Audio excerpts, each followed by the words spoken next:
নমস্কাৰ মই টিকেন্দ্ৰ ভাই আপোনালোকে চাই আছে মোৰ ইউটিউব চেনেল চাকৰিৰ সন্ধান। সো আজিৰ এই ভিডিঅ'টোত আমি আলোচনা কৰিম আৰ্মি অগ্নিবীৰৰ যেটো এক্সাম হৈ গ'ল অলপ আগতে।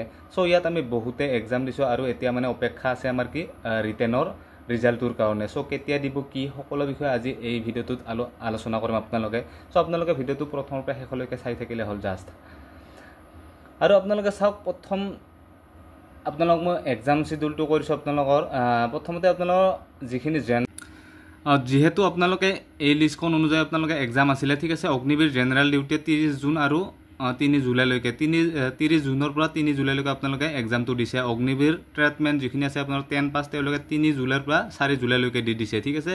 আৰু অগ্নিবীৰ যিখিনি টেকনিচিয়ান আছিলে টেকনিচিয়ানখিনি 4 জুনত, অগ্নিবীৰ ট্ৰেটমেণ্ট যিখিনি 8 পাছ আছিলে 8 পাছ তেওঁলোকে 7 জুলাইত এনেকুৱাকৈ আপোনালোকৰ এক্সামসমূহ অনুষ্ঠিত হৈছিলে ঠিক আছে।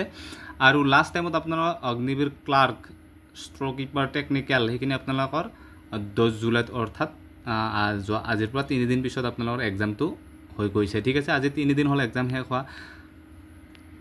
যেহেতু আপোনালোকে এতিয়া ৰিজাল্টৰ কাৰণে অপেক্ষা কৰি আছে আৰু ৰিজাল্ট কেতিয়া দিব ঠিক আছে। আপোনালোকে ইয়াত দেখিছে যে ইণ্ডিয়া টাইমছ বুলি এটা নিউজ পেপাৰ আছে, তাত তেওঁলোকে কৈছে যে जुलाई के अंतिम सप्ताह या अगस्त की शुरुआत 25 जुलाई से 7 अगस्त 2025 के बीच जारी हो सकता है ঠিক আছে। এইটো এটা নিউজ পেপাৰ কাটিং হে, এইটো কোনো ধৰণৰ ইণ্ডিয়ান আৰ্মিৰ অফিচিয়েল ৱেবছাইটত এতিয়ালৈকে দিয়া নাই। আৰু যেহেতু ইমান ডাঙৰ এটা নিউজ পেপাৰে কৈছে বা এই নিউজ পেপাৰটোৰ জৰিয়তে আৰু এটা বেলেগ নিউজ পেপাৰ আছে যে কি টাইমছ অফ ইণ্ডিয়া বুলি এটা নিউজ পেপাৰ আছে, তেওঁলোকে এই কথাটোৱে কৈছে যে জুলাইৰ লাষ্ট উইক আৰু আগষ্টৰ ফাৰ্ষ্ট উইকৰ ভিতৰত ৰিজাল্ট ঘোষণা হ'ব। আৰু যেটো এনসাৰ কি কৈছে না এনসাৰ কি ঘোষণা হোৱাৰ কথা কৈছে তেওঁলোকে যে 15 পৰা 20 তাৰিখ বা 18 তাৰিখৰ ভিতৰত জুলাইৰ এনেকুৱা ধৰণৰ কথা কৈছে ঠিক আছে।